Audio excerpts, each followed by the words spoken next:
I'm Monica Flood. I'd like to talk to you today about resisting mean messages. We all know that in Star Wars, Princess Leia was part of the resistance. So let's talk a little bit about what resisting means.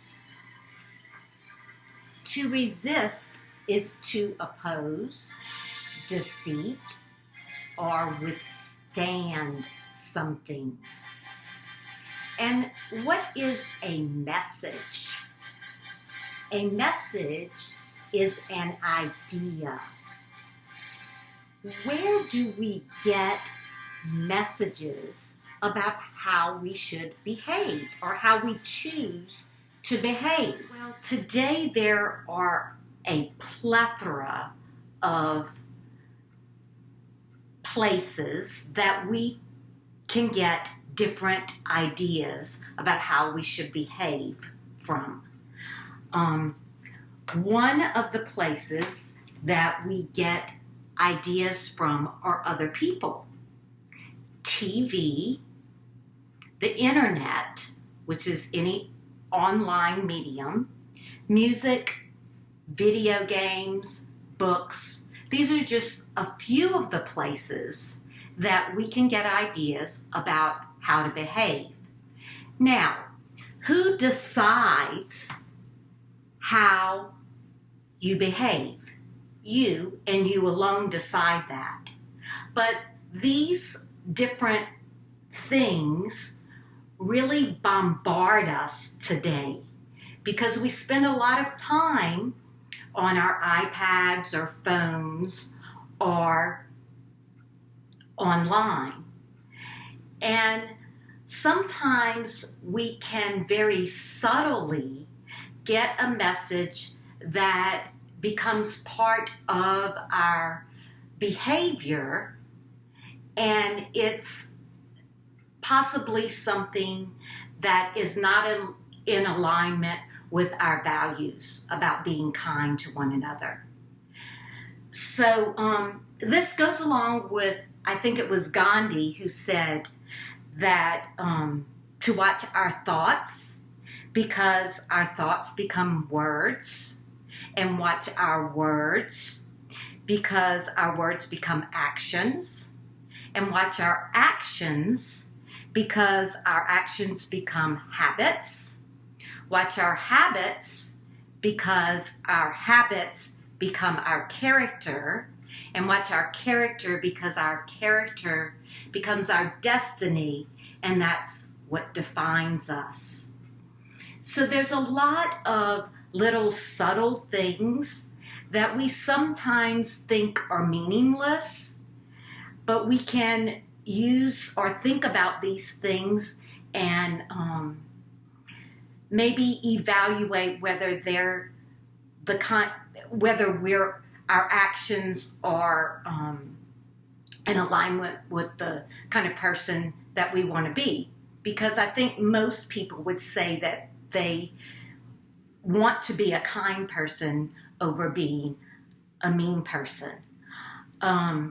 Online, you can like or dislike different posts. And the danger of doing things online is that that's a barrier, and we don't get to encounter somebody else face to face and see how our actions sometimes may hurt another person.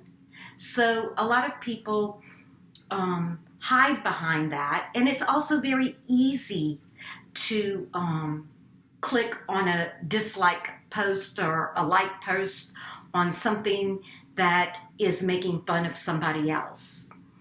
I know there was a video out recently, and I thought it was hilarious. It was talking about a lady who was doing something, and she was very fearful, and she carried it to the extreme. And I reposted that video, and later I decided that was not who I wanted to be. I decided not to. I took it down.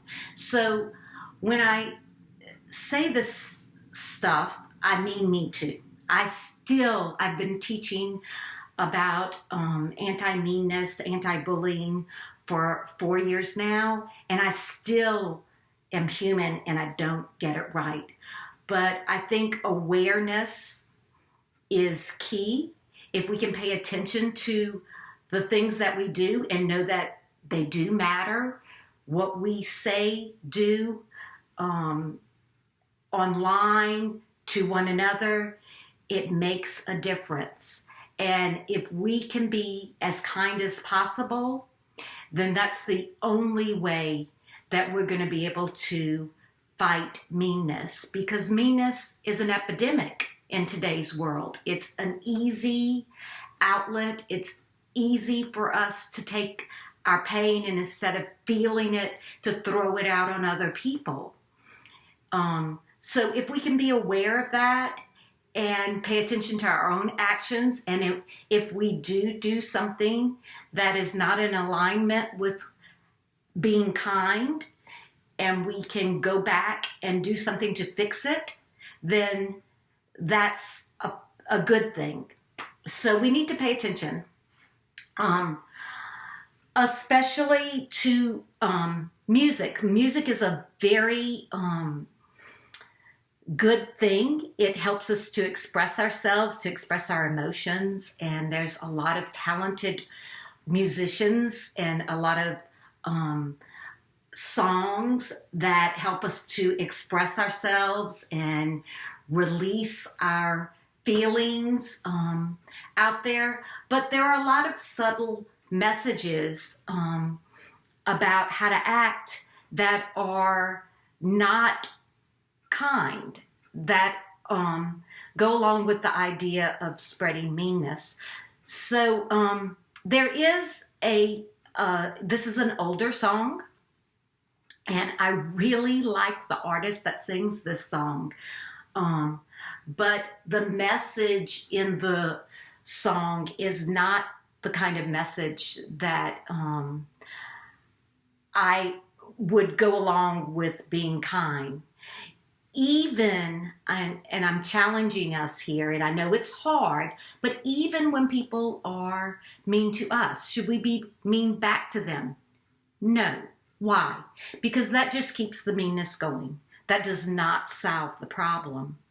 Let me talk about the words to this song. The words to the song are, I dug my key into the side of his pretty little souped-up four-wheel drive, carved my name into his leather seat. I took a Louisville Slugger, that's a baseball bat, to both headlights. I slashed a hole in all four tires. Maybe next time he'll think before he cheats. Cheats means to go out with somebody else. The message in this song is that because my boyfriend cheated on me, it's okay for me to go and vandalize his vehicle. Well, first off, it's not against the law to cheat on somebody, but it is against the law to vandalize somebody's vehicle. So you could get in a lot of trouble for vandalizing somebody's vehicle. But more importantly, it does not help to stop meanness. It just promotes it, and because what's going to happen? You're going to do this to this person, and then maybe he's going to get back at you in another way. And usually when you get in a fight with somebody, that continues, and the meanness keeps going on and on. So that's just one example of how we need to pay attention to the music that we listen to and the ideas that we hear, and really evaluate, should we do what they're saying? And oftentimes it feels good in the moment. It might feel good to get revenge on somebody who has wronged you in the moment. But I know for me personally, it's the 5 minutes after I did that thing that I start thinking, that's not the kind of person I want to be. I don't feel good about this. This is just continuing the meanness. So I guess my message today is to think about different things. Think about video games. Think about movies and different things that you watch. A lot of times we see revenge or violence as an answer to if we are wronged or if somebody inflicts pain on us. And in real life, if we continue doing that, it's not, we are just adding to the meanness. It's not going to solve the problem. Let me give you an example of a message that is a positive message that is about kindness. A friend of mine and I went to Honduras, and Honduras is a very poor country. I think about approximately 60% of the people are below the poverty line there. And we were at a church, and the church had a school, and it was a school for special needs children. And the special needs children had made different things that they made a little store to sell these things, and the money would go to the school and to the people to help them. And we were buying some, and my friend said, keep the change. So what was the message that she was giving at that moment? She was giving the message that I want to share my extra with these people that are struggling with poverty. And what happened was there was a line of like 7 more of us. Every single person behind her did the same thing. They said, keep the change. And that was a positive thing.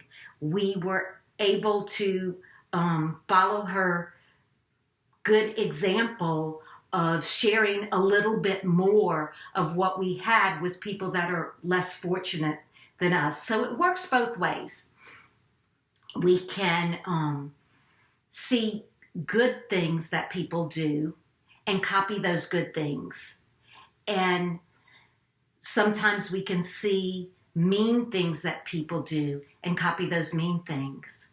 So I'm going to challenge you to pay attention to the different messages that we get over the media, through politicians, through social media, and little things like comments or likes or dislikes or copying things that different people put out there or sharing different things. If it's a message where it's making fun of somebody or it's doing something unkind, then think about it and don't promote that.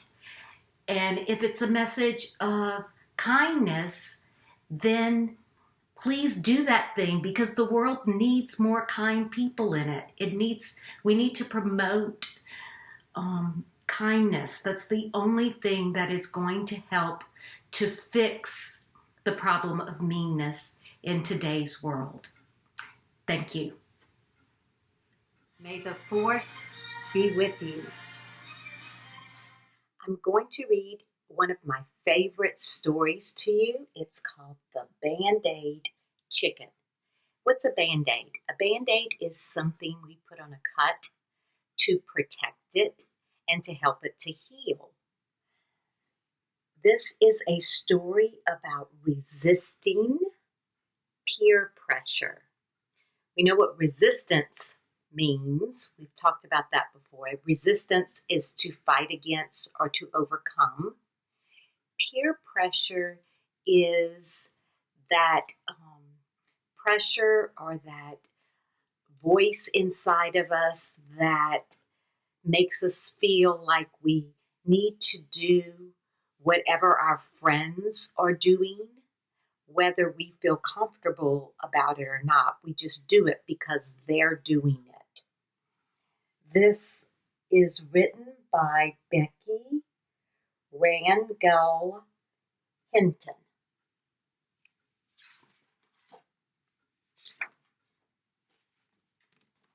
It takes courage to be brave.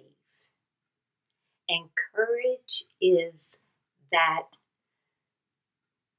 feeling inside of us that when we're scared about doing something, especially about doing something that we know is the right thing to do, we do it because we have courage. Even though we're afraid, we still do it because we know it's the right thing to do. And that makes us brave. The Band-Aid chicken. And who is this? This is a farmer.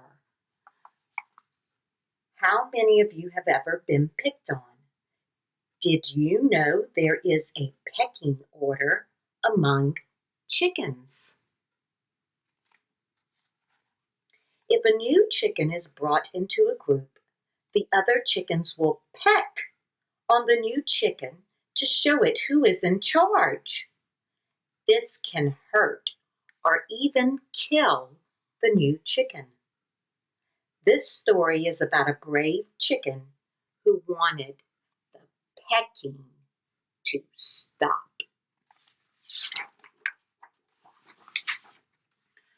Once upon a time on a little farm, there lived a brood of chickens. All the chickens got along with each other. They were happy to be living together.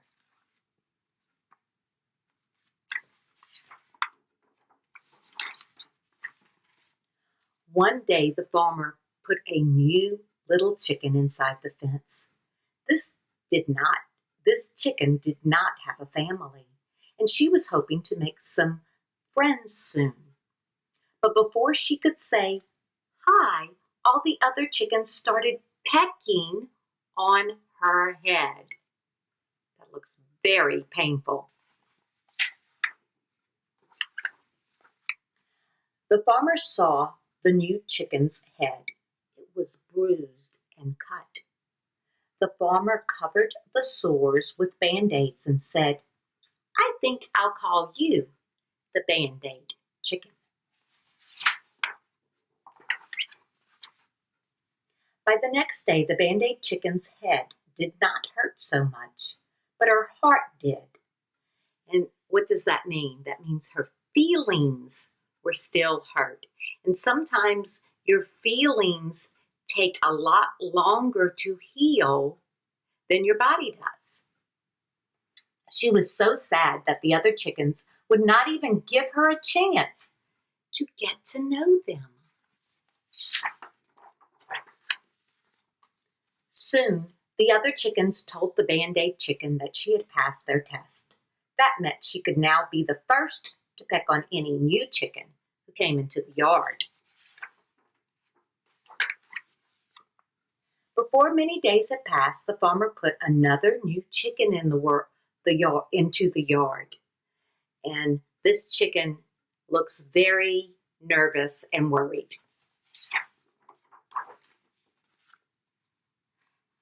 I think it knew it was going to be pecked on. It was now time for the Band-Aid chicken to peck on the new chicken. But the Band-Aid chicken remembered how badly she had been hurt.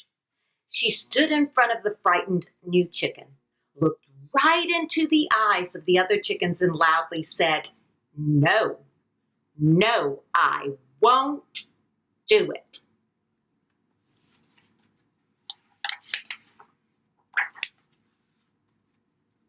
"I want this pecking to stop with me," said the Band-Aid chicken.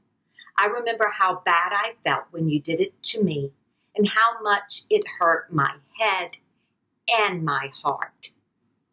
The other chickens were surprised. But when they saw the Band-Aid chicken met what she said, they stopped pecking too. They followed her good example. The new chicken was very happy.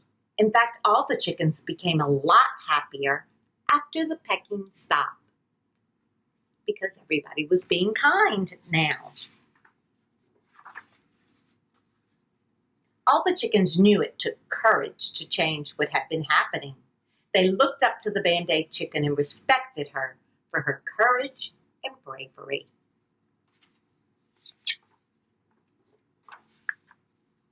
Are you going to do what everybody else does, or are you going to be like the Band-Aid chicken who had the courage to stop bad behavior and who helped make her world a better place?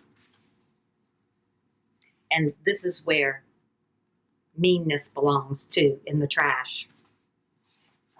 So I like this book because it really brings home the message that we can think for ourselves and we can be brave and say no to our friends when they are doing things that we feel uncomfortable with because we know they're mean. So let's practice being brave like the Band-Aid chicken. So what I'm going to do is I'm going to pretend I'm your friend, and the words that the Band-Aid chicken said were, "No, I'm not doing that." And we're going to say that to our friend, which is a very hard thing to do. But we're doing it because we don't feel good about what our friend is asking us to do. So it's okay to say no, especially when our friends are doing things that we don't agree with, that we don't think are kind. So it takes, you're going to be nervous, you're going to be scared, but you can also be brave and choose to do the right thing even though you're having all those hard feelings. So let's practice doing that. So I'm going to be the friend that's asking you to do something, and then you're going to be brave and to tell me no. And how should you do that? Should you yell it at me? No, because that's being mean to yell at somebody. Are you going to whisper it? No, because then I might not be able to hear you. So we're going to say it in a medium voice. We're going to look the person in the eye so they know we're talking to them. Look, there's Mikey over there. I don't like Mikey. Let's not let him play with us. That's a mean thing. So we're going to say, "No, I'm not doing that." Is it okay to tell your friends no? Yes, absolutely, especially when they're doing something that we don't agree with because it's mean. All right, let's try. Let's call Mikey Unlikey Mikey. Let's do it together. Ready? No, I'm not doing that. Very good work. So remember, it's okay to stand up and tell your friends no, especially when they are doing things that we don't agree with because we think they're mean. So I got this magazine cover in the mail in 2016, and I wanted to talk about what the message is with this cover. I was very alarmed when I saw it. If you look closely at it, you can see something very unusual. And of course, the um, usual message of, we have to be skinny to be worthy of love. Only skinny girls are happy, that sort of thing. But they've taken it a step further in this particular magazine cover. I don't know if you can see. If you notice, they don't have any knees. No knees, like a Barbie doll almost. So the message is, if you have regular knees, you are ugly or not worthy. That is extreme photoshopping. But especially women are subjected, women, girls are subjected to this kind of judgment and this message of body image constantly. So just be careful when we're talking about mean messages. That's a mean message, that you have to be skinny to be worth anything, to be loved. Not true. We are all worthy of love and belonging because we're human, because we're here. And we're all different. That makes us original, and that makes things interesting.